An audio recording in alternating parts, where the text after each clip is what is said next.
Good afternoon, everybody. Actually, good morning. It's almost afternoon. It is 11:30 a.m. on September 30th.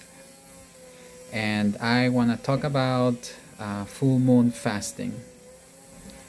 Now, many of you have seen my posts that every month I post something about the full moon, whether it'll be tarot reading or meditations to do. And that's because I tend to save those days for spiritual growth and self development. Now, I just want to briefly tell you about fasting and what I do during the full moon fast. So, I'm gonna break it down this video into what is the 40-hour fasting, what I and also the reasons as to why I do fasting. And I have 5 reasons as to why. So, let's first get started on the process of what is this full moon fast. So I actually got very interested in 2016 when I was learning about Tibetan meditation and the esoteric nature of the energy body and how to meditate with different objects. And it's something called the subtle body, which I'll get into shortly. But what this meditation involves is that for 40 hours I would meditate and fast between 8 p.m. of the day before the full moon until 12 p.m. of the day after the full moon. So in this cycle, I started meditating on September 28th at 8 p.m. So before that, that was my last meal.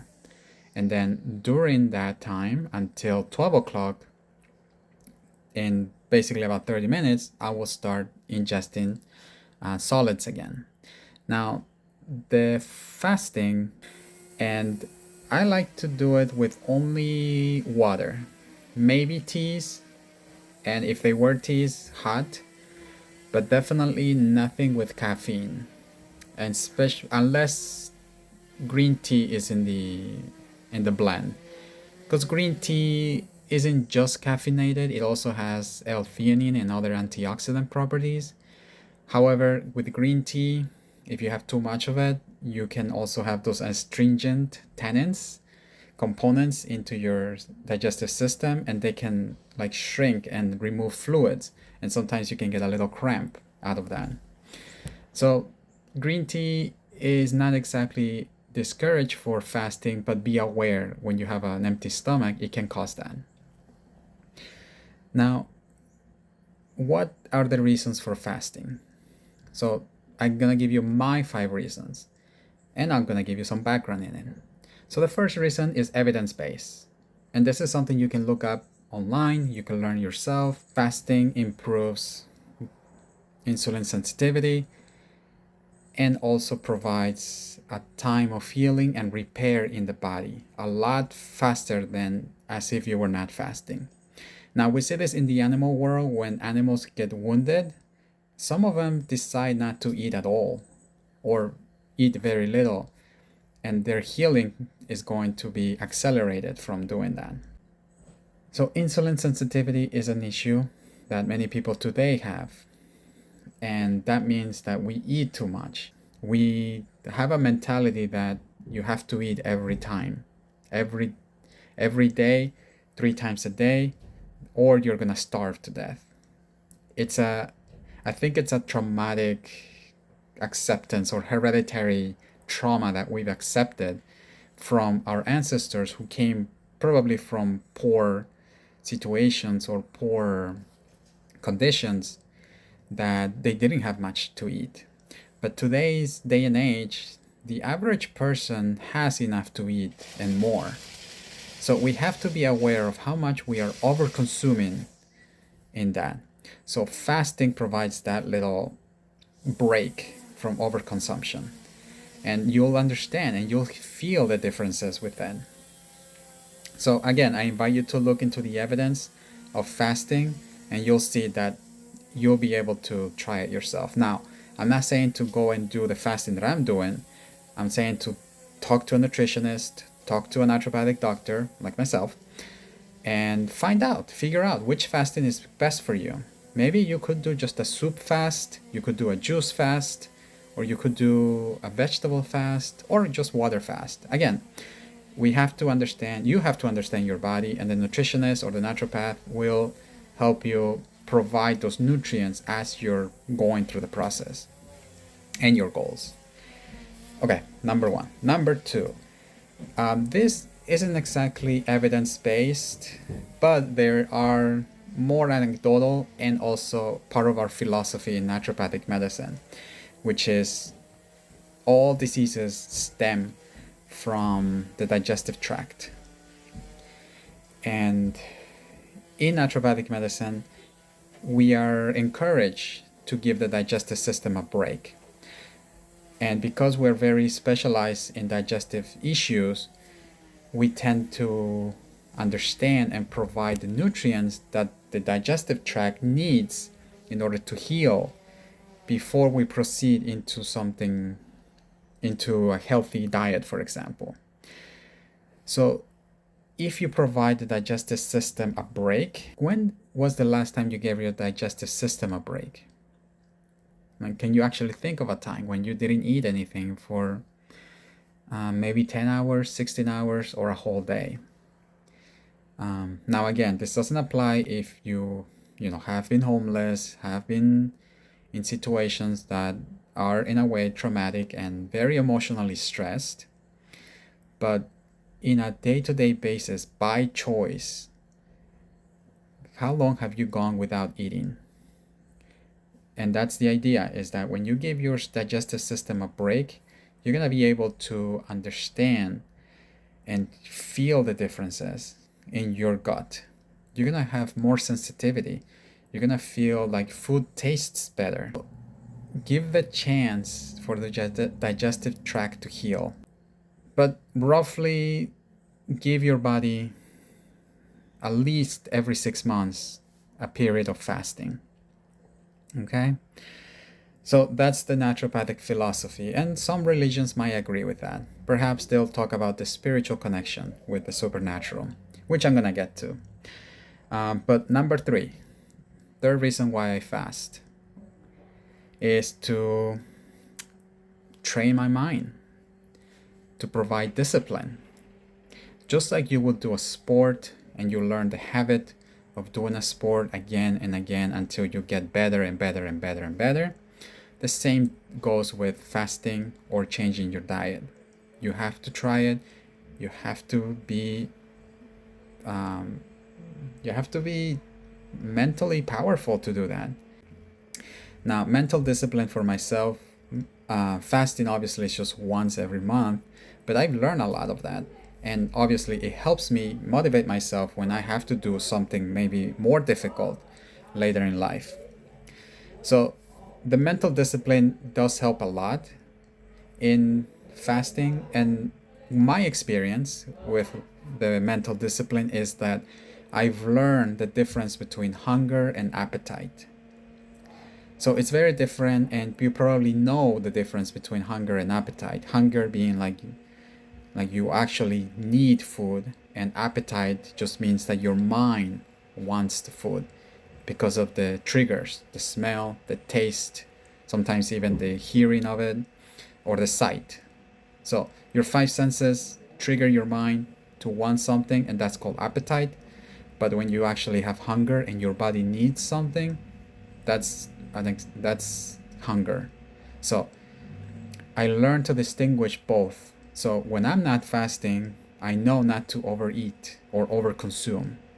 Moving on to the fourth. The fourth reason is to follow an astronomical clock. So to have some kind of astronomical or astrological, if you prefer to be on the esoteric side, clock. Now, the reason why I do this is because that means that I'm not mentally prepared for a Sunday to happen, for the full moon to happen. It's not up to me, it's up to the stars. But when I learn the full moon day, it helps me mentally prepare for that day in case I have to do something else, in case there is something going on in life. Maybe there is a test. Maybe there is a major event in my life. And again, unless I really have to, I won't eat anything. For example, yesterday, Friday was actually my busiest day of the week, and I have to say that it was very difficult and very challenging to be fasting and work for doing massage for 3 to 4 hours, then see a client for 2 more hours, and then see some friends afterwards, and obviously decline food. But I had a great time. I learned a lot, and I saw my limits to when it was time for me to, okay, I don't have to stay here all that long, so I can just go home and rest. So yeah, every full moon is different. Some days are easier than others. So when it's easier, great. And when it's not, well, that's just a way for me to improve and discipline myself more. So that's the fourth reason. And then the final reason, and this is very spiritual, very religious, and again, when I mention it because I also have a spiritual side that I like to share. And if it helps you, great. If it doesn't, at least you have the 4 other reasons why you could do a fasting. Now, the spiritual reason as to why I do fasting, there's high connections. In Tibet, there are a lot of strong connections with Buddhism. And in Buddhism, the full moon is a very special day because that's the time when Buddha gained spiritual realization or enlightenment, achieve a state of nirvana, which in very simple words is a state of mind that the mind has no greed, no hate, and no attachments or delusions. That's basically what spiritual realization is in Buddhism. So to achieve that, you need to train your mind, you need to know yourself a lot. The main thing is that in the full moon, one becomes more aware of their energy body. Now in Tibet, that's called the subtle body. So I'll give you a very quick intro into this. There's 3 forms of bodies. There's the gross or the coarse body, which is our physical reality. There's the subtle body, which is the meridians or the energy channels that you might see in Chinese medicine, or the chakras, that's considered to be subtle body. And then the third one is the very subtle body, or the non-tangible body. So as you know, you have the tangible and the intangible. So you can touch, you cannot touch, but then in between is the subtle body, and that's the energy body. And that can be manipulated by breath and thoughts, emotions. So by doing these forms of meditations during the full moon, you gain a higher experience, or at least for me, I gain a higher awareness of that. I become more aware of these energy channels in me. And doing breath work helps me manipulate that and ideally heal the body from the inside out. So that also provides some mystical experiences that, I could share, but it's not really the purpose of the meditation. The meditation is really just to be aware of your energy body. At least that's for me. So for other spiritual reasons, I know in Christianity they do a lot of fasting, especially the Catholic monks, to get closer to God by going into fast, going into nature, kind of having a retreat. In Islam, you have Ramadan, the month of Ramadan, which again is the whole moon cycle from new moon to new moon, but like a little bit of a little crescent moon to the next crescent moon. So 28, 29 days. And again, during that time, Muslims are encouraged to read the entire Quran during those days. Because again, they will make them feel closer to God and learn something new to learn. And again, I can't keep going on this because in Hinduism, they also have other forms of fasting. And every religion understands that because the mystical experiences to something beyond this body is possible, and it's something you just have to experience. And I want to extend this to as an invitation to everyone who wants to try a full moon fast next time.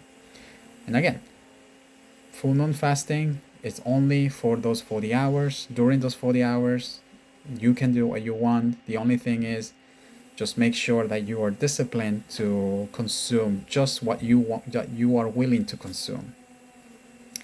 All right, so I'm going to wrap it up here. I really appreciate your time for listening. And if you have any more questions, please feel free to let me know on the chat, on my email, Instagram, TikTok, Facebook, whatever is available. And I'll see you around, and happy full moon again, and hope you enjoy it tonight. Bye-bye.